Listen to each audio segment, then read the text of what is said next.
Today on The Vibe, two U.S. experts join us for an in-depth discussion alongside the 7th China-U.S. Sister Cities Conference and the importance of maintaining ties. King of Bamboo. Following yesterday's International Panda Day, we take a look at the conservation efforts China has in place to protect these national symbols.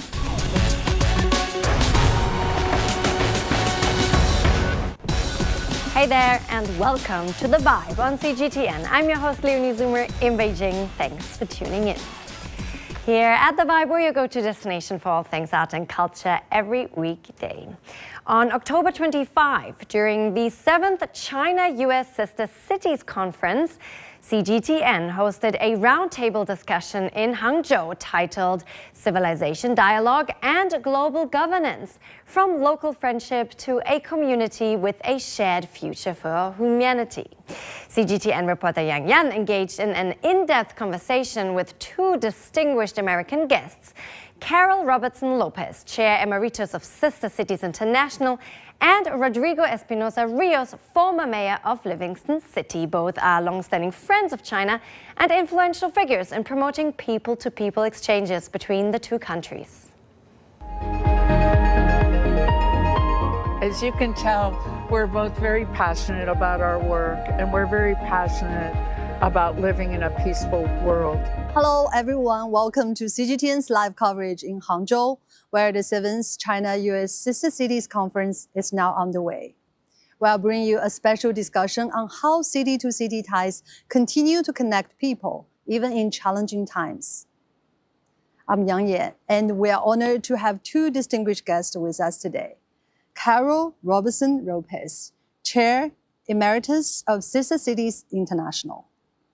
Rodrigo Espinosa Rios, former Mayor of Livingston City, is now focusing on education.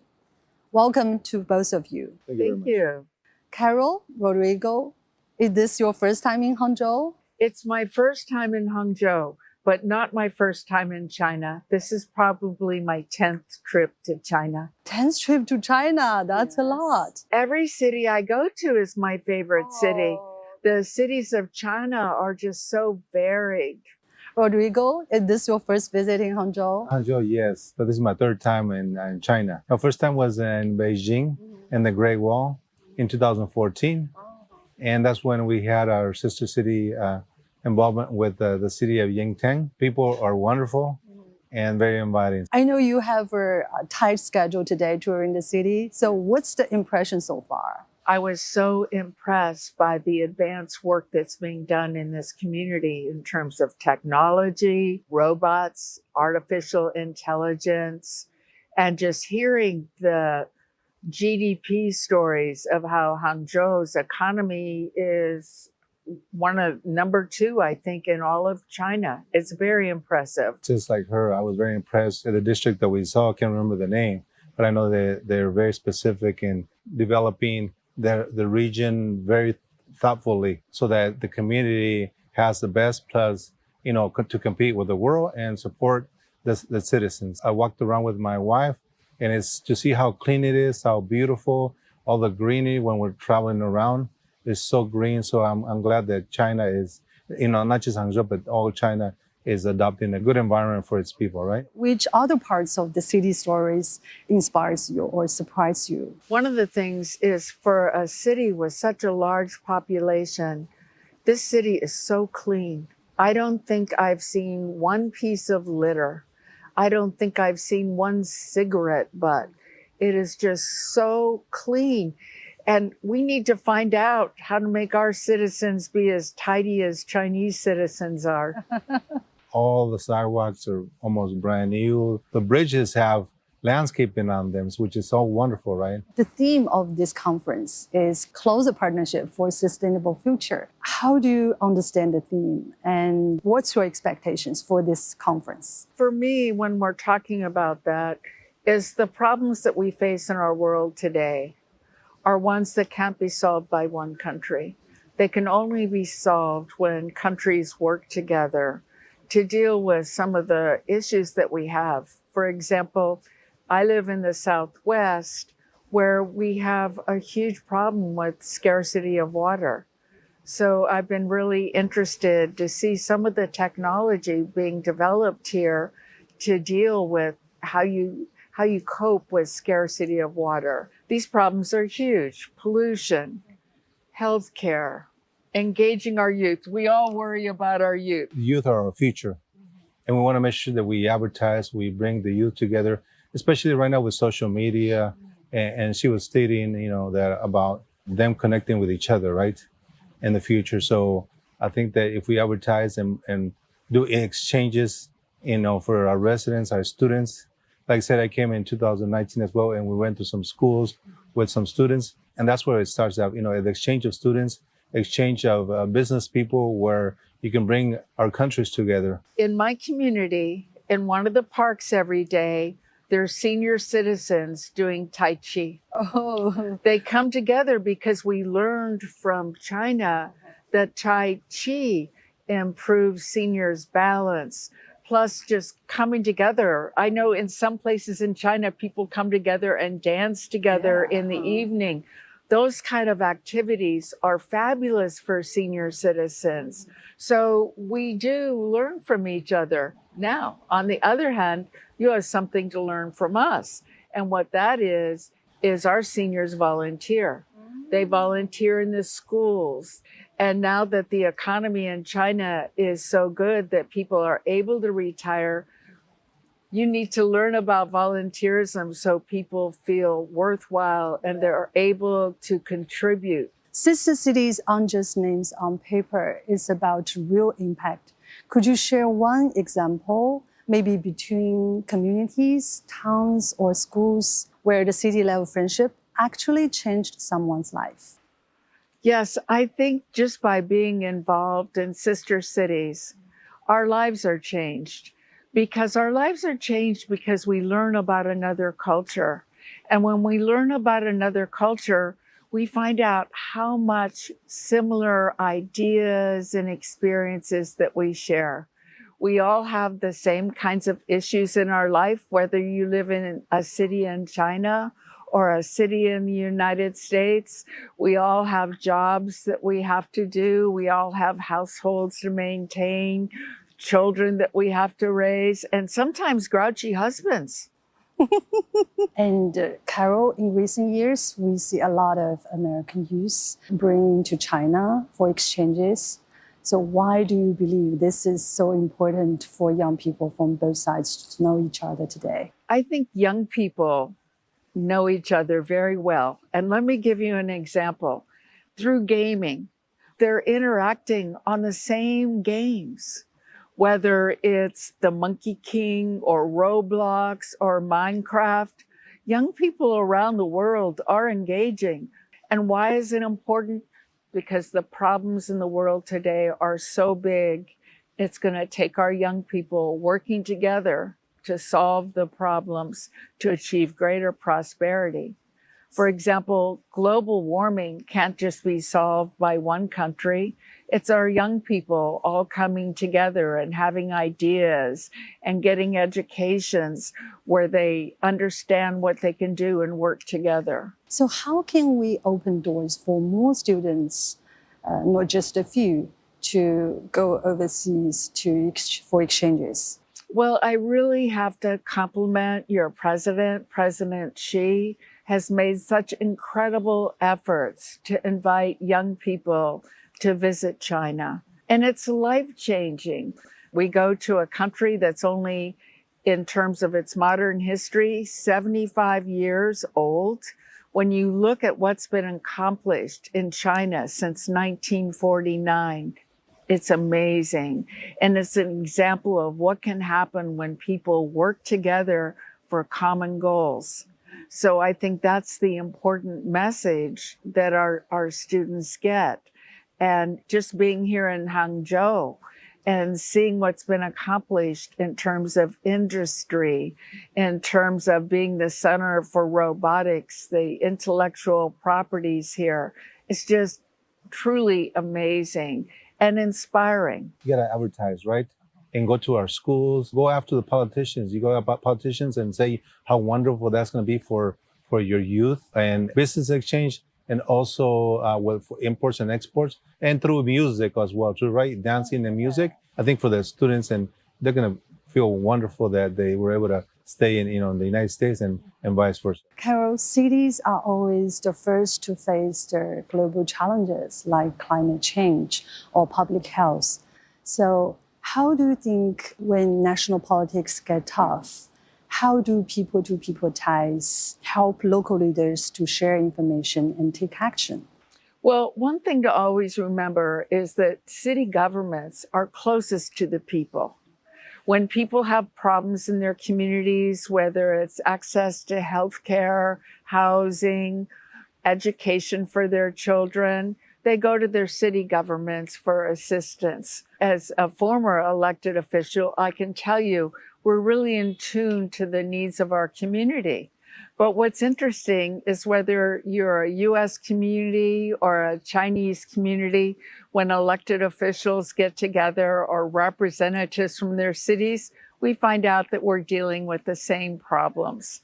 But we can find solutions from each other, because that's one of the most valuable things about sister cities is sometimes I can consult with my city in Zhangjiajie, China, Hunan province, and find out they've encountered the same problem that I'm looking at. We always hear a shared future for humanity. So in practical terms, how can sister city links, how can people-to-people exchanges actually contribute to this vision? With the sister cities, the media can follow us and visit different parts of a different country. So you're inviting the public to see firsthand the real world is how, the real human beings live. So the subnational exchanges are very important, right? Exactly. And people to people, we also call citizen diplomacy. Citizen diplomacy. It's just citizens. I am a citizen diplomat.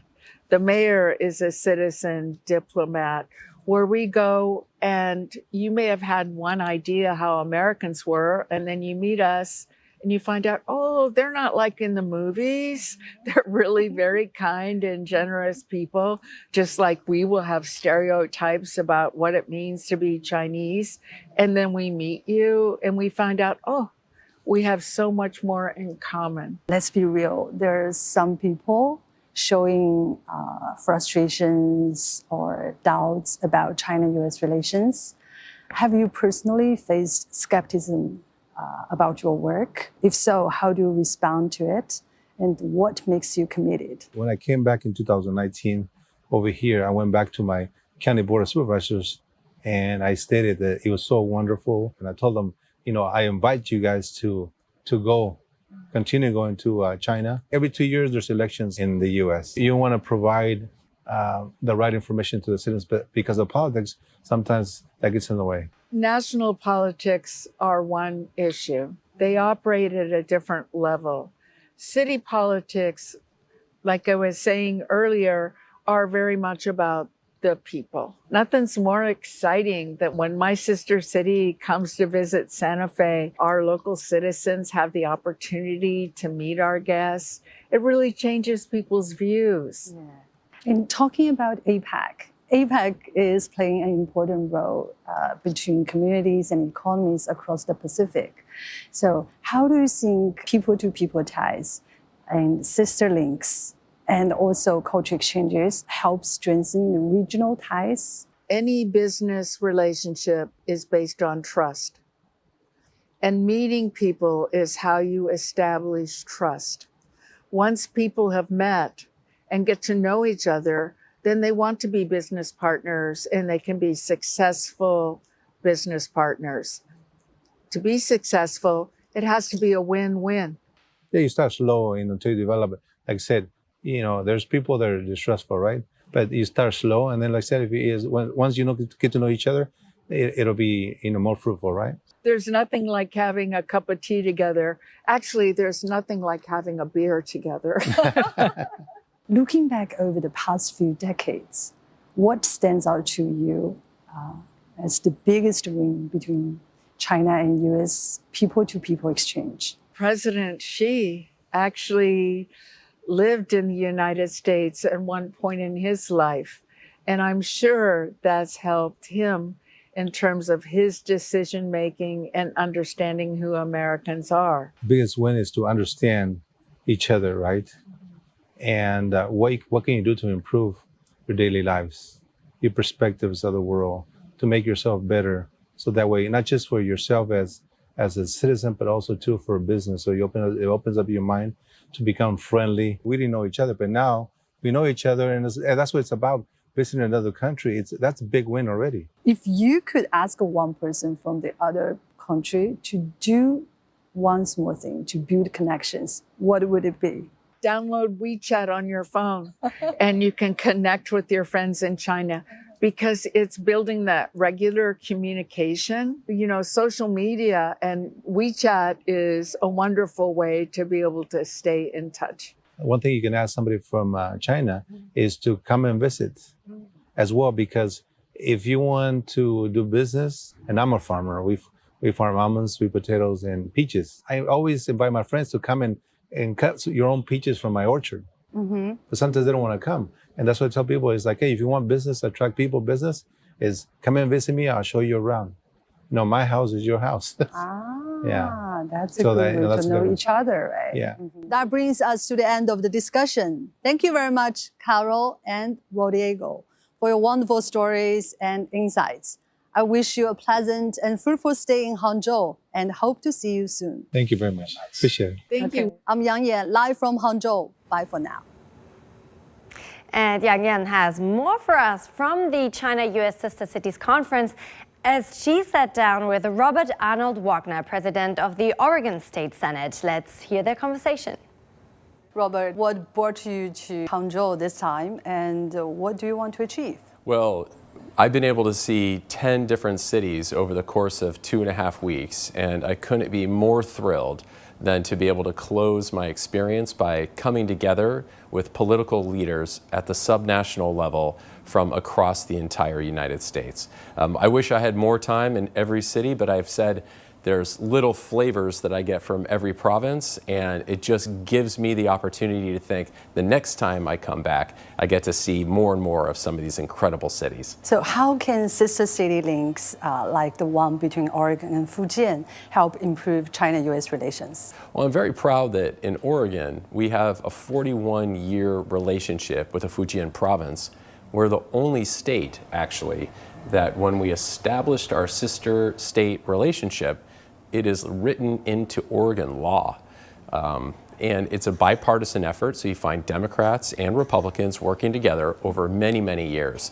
We continue to strengthen that relationship. That's why I felt it was strong to not only send our delegation to Fujian, but to also to Tianjin, to Wushan, where we have a sister park relationship with our Crater Lake National Park, and with Wui Mountain, which was beautiful. But everywhere we've gone has been a new education for me, and a new opportunity for us to think about how do we increase trade, how do we keep the doors open for commerce, and how are we thinking about our students and the future, the fact that we share this planet together. So I leave China reinvigorated and recommitted to making sure that we have long-term prosperity and friendship. So what messages would you share with your American communities when you're back home in the United States to build bridges with China through people-to-people ties? Yeah, that you've absolutely identified the correct statement, and that is people to people. So much of what we have in our countries is perhaps a misperception of what people think about China. As I've gone around the country, what I've realized is that seeing is believing. When you actually can spend time, when you can have human connection, when you can meet with faculty members, when you can meet with business leaders, when you can take really fast trips in BYD cars, which was a little bit terrifying, but also really exciting. So to visit industry and talk to political leaders and talk to people on the street, you break down the misperceptions that we have for our countries, and we just leave stronger. So when I go home, I'm going to be able to tell the delegation, our entire delegation, and everyone in Oregon that we should be thinking about this relationship with China, not just for 1 year, or for 10 years, but for generations. We need our children to be thinking about how can we develop and grow relationships over the course of their lifetimes as well. And talking about APEC, APEC has played an important role in connecting economies and communities across the Pacific. So how do you think city-level friendship and culture exchanges can help strengthen regional ties? Well, we're very proud to be one of only 3 states that border the Pacific Ocean. So in a strategic sense, from Washington and Oregon and California, we're very dependent on the Pacific Ocean and trade. China has always been a very good partner for us. With Oregon, we are known as the Silicon Forest, so we have major high-tech industries such as Intel. We're the birthplace of Nike Sports and the worldwide headquarters for the United States for Adidas. So the fact that we can continue to talk about culture, but also about trade, it's just the sky is the limit. We want to make sure that we're able to continue to build this friendship. We need to make sure that people know, even if there's a little bit of tension right now at the national level, at a subnational level, Oregon is committed to this partnership. If you could ask one ordinary person in China to do one small thing to build connections, what would it be? Boy, that's a great question. I think what I found is on this side of the Pacific, people are very open to cultural exchange and to trying to break down barriers. So if there's any opportunity that we have, especially with young people, if people can think about maybe coming and spending time in a real way, coming to our universities, that's what I would really encourage. I think that we start with the next generation and we can build from there into the future.